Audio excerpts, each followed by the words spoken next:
YouTube! Yes, so I got this. This is my new bass. I know I've been buying a lot of basses recently. Well, it's 2 this month already, and it's only, or this year already, it's only 8 days in.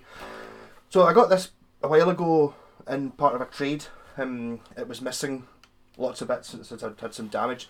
So I've put it back together again. This is an Aria Pro 2 TSB series Thor Sound Standard, it's called.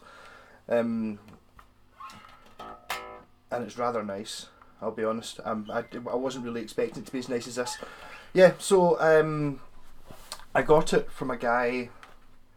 The original pickup from it, he wanted me to put it in a West Tone Thunder. If you look back in videos, I did a West Tone Thunder, a natural one. So I got the pickup from this. So I basically got the body, the neck, and just the other day I picked up half the scratch plate. The scratch plate was all broken off on the corner, as you can see there. I've made a metal plate out of dirt bar checker plate, which was left over from my boat. It's been sitting in my parts box forever. So I finally used it and I spray painted it black. And I just cut a straight line, cut the broken bit of the scratch plate off, so I kept the original scratch plate. The pickups are out of a Washburn B1 or something I bought a while ago, but the neck on it was split and I couldn't fix it. So at least I got something out of it. The bridge was just out of my parts box, I didn't have one. The headstock on this, you can really see there, it's basically split all the way down the middle of the tuners. That wasn't me that put those screws in, but it had been glued, it was a bit wobbly. It was still working. So I poured, my pal Michael suggested why don't you try pour boiling water on it. So I poured boiling water on it, that took out all the glue. I glued it up properly, and I just put those screws back in again, because I like the idea of holding it together, so it seems to be solid enough. Really just a Bitsa bass, but it's quite nice. It's got a very similar neck to what's on my ZZB Deluxe, which is one of my favourite, possibly my favourite bass just now. It's just the problem with that is it doesn't fit in any case in the universe, so take it into the studio as a pig. You know, whatever I do, I've always got to have this bit sticking out the bag or this bit sticking out the bag. It's like I need to try and get myself an Explorer bass case, and the only ones I can find on the internet are like the same price as what I paid for the bass, so I'm not doing that. So this has got a very similar neck. It's not exactly the same because this one's got a separate fingerboard, whereas that one's a one-piece neck. So that would because it's the deluxe, but the carve's the same and it's maple, and it's got a similar headstock on it, and it's 32-inch scale, which I have pretty much recently just decided I think it's my favourite scale. It's a sort of strange, not quite full length of a P bass or something like that. It's 34-inch, and a short scale like your Mustangs and stuff are 30-inch, so it's kind of in the middle. It's just it's a nice size. I don't think you get very many basses that are this scale. It seems to be mostly sort of old Japanese ones. For some reason, that might be, maybe I'm being racist, but I think it's because Japanese people are smaller. Maybe a big bass is just too big for them. Don't know. Hope it's not. I don't mean to be racist. So this is pretty beat up, but it plays absolutely lovely, and it's lovely in the lights. And it's actually the first time I've ever actually stuck it through a bass amp.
And again, I have ordered strings for it, but these strings were just actually found them in the bottom of my box, so God knows where they came from.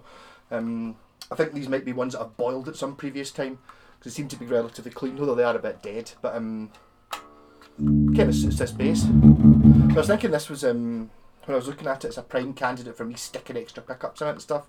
But the thing is, like a P bass, it's just the perfect pickup. I really don't need any more.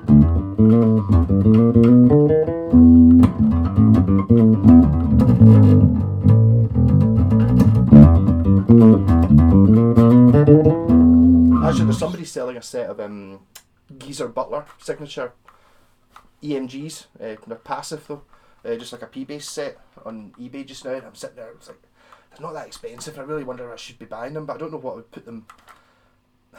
I don't know what I would put them in. My thinking was on the Vox there. You probably can't see because it's too far away, but the pickup's very close to the bridge. So I was thinking of putting two pickups next to each other, maybe thinking of sticking the Geezer Butler one in there. But I don't know if it's really worth it.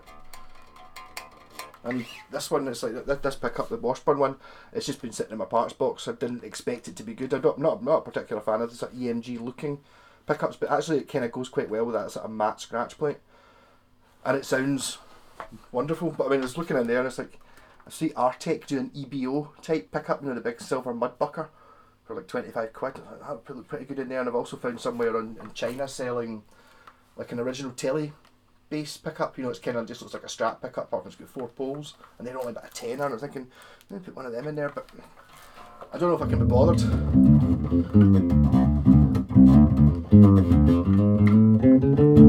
This bass seems to be I quite like this bass the way it is. It's just something about the simplicity of just having the one pickup and it being the one you want.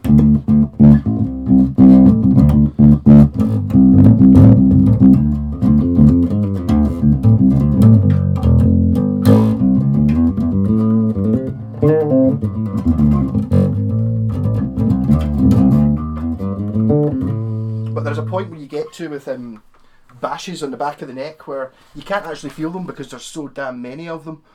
It really is. It's just it's totally as uneven as hell, but because it's totally uniformly uneven as hell, it just seems fine. You know, if it had been in good nick with one of those dents in it, you would have felt the dent. But because there's so many, they're just not there. But it's really, really easy to play this bass.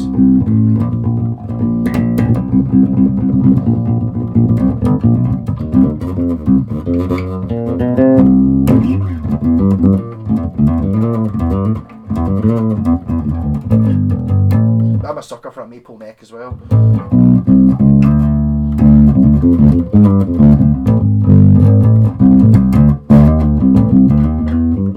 Sounds really good.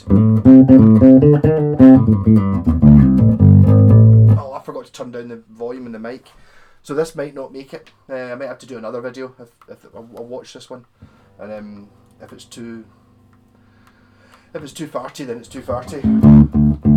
But it sounds amazing just now.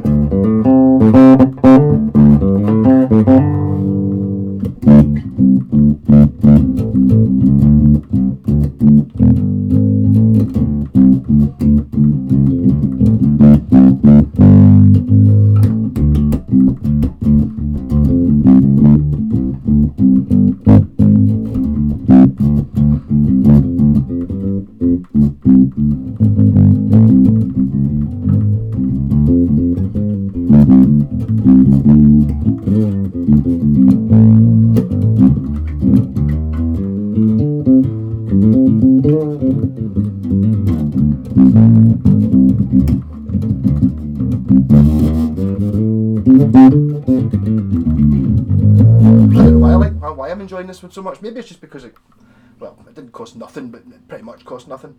Maybe that's something to do with it. You know, it's like when I make a guitar out of shelf, you treat it so much differently because you're so low expectations. But I'm really pleased with the way that checker plate worked out though. My pal was very much like, oh, it's a total bad idea, it'll cut your fingers, and it doesn't.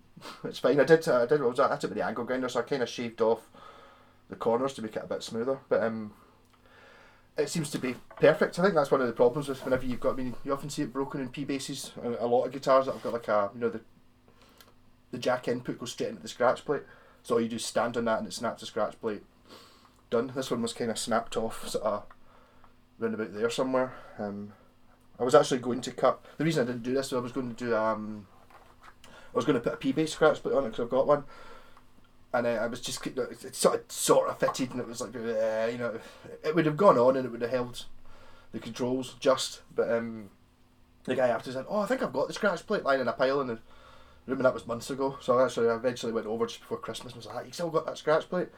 Drove over East to Bride, picked it up, and because I was going to draw around it, but there was enough of it there to make it, so I'm pretty pleased with it. And turnout. So this one's a Matsumoku, made in Japan, 1983 is this particular bass. If you look up on the internet, which I did, on matsumoku.org, they've got it, and it says it's the 1984 model, so I don't know, maybe made in 83, came out in 84 sort of thing. Probably quite a cheap bass, certainly on the sort of the cheaper end of the scale.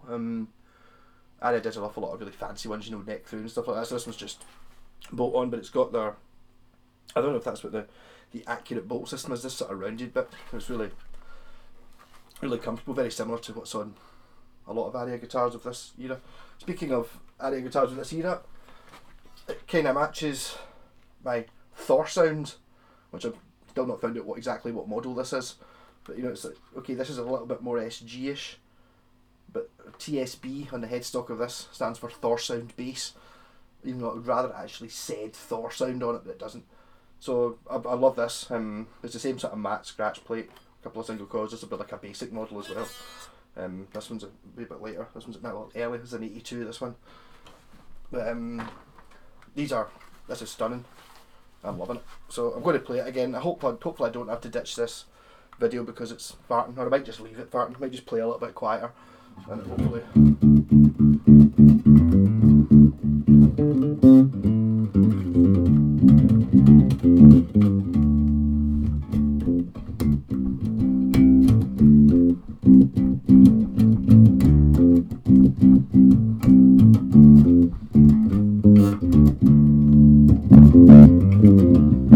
I'll put it to the other amp.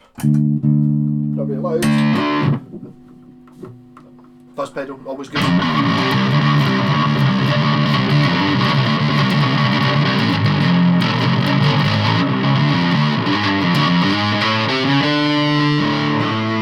Or maybe not, maybe I prefer the bass sound.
Yeah, so I'm really impressed with what this pickup sounded like actually. The bass it came off actually had Grover tuners and a really fancy bridge which I sold, which I shouldn't have done. To be fair, I think actually I sold the bridge for the same amount I bought the bass for, so the rest of the bass was free, but I should have kept like a brass saddle bridge with big blocks on it. It looked totally cool and I sold it. Still got the Grovers. This actually still had its original, they're Goto made, I think Aria Pro 2 branded tuners. But yeah, so this might be getting some Sabbath action, I think, just because it's so comfortable to play. I don't know whether it's a combination of things. I think it's because that was obviously you've heard the story about that bass. That was the one that had the one bass that I always regretted selling. It was my second ever bass. The first one was a West Tone Spectrum DX that I hated, and then I bought that for my first band, like in about 1998, something like that, 1997. And then I always liked it, and then we started doing the band I was in started doing like Stones and Beatles songs, and it's like you can't really be playing. I would now obviously play that, but I traded it in against an Epiphone EBO. Always regretted it, and ever since then I need to actually look up, see if I can find videos where I'm talking about that bass, because about a year ago I found it, the exact same one, even recognised all the dents and stuff on it, so it was like totally, I was pure in tears when I picked it up. So I don't know whether it's just because it feels very similar to that I'm enjoying this so much, or it's the fact that it's the 32-inch scale, or it's got a maple neck, or that I just like P basses, even though it's not quite a P bass, it's a little bit more streamlined than a P bass.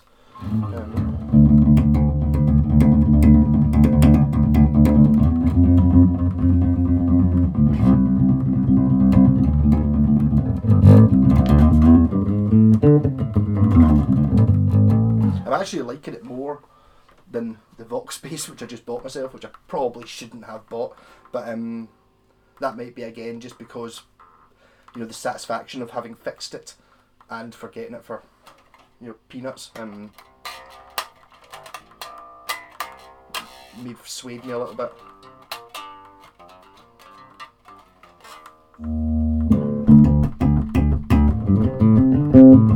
I'll get guitars to build this afternoon, but I could basically just play this bass just all day, I think.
Actually really using the tone control. That's thanks to the Sabbath band. I've never ever touched tone controls, but it really does make a huge difference on a P bass. But all sounds in the middle are good. You know, it's good when it's dead bassy.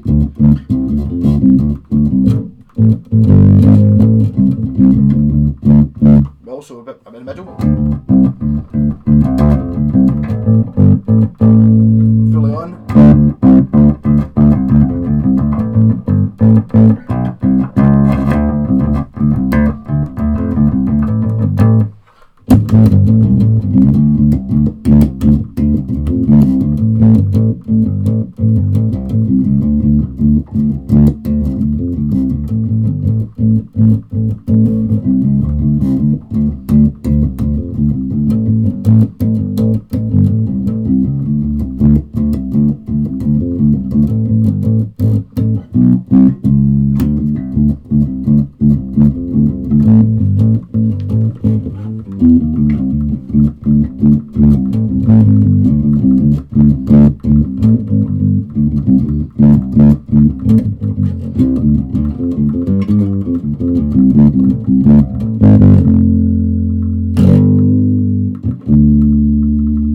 And it needs to get a proper strap. It's another one of these annoying crappy straps that squeaks.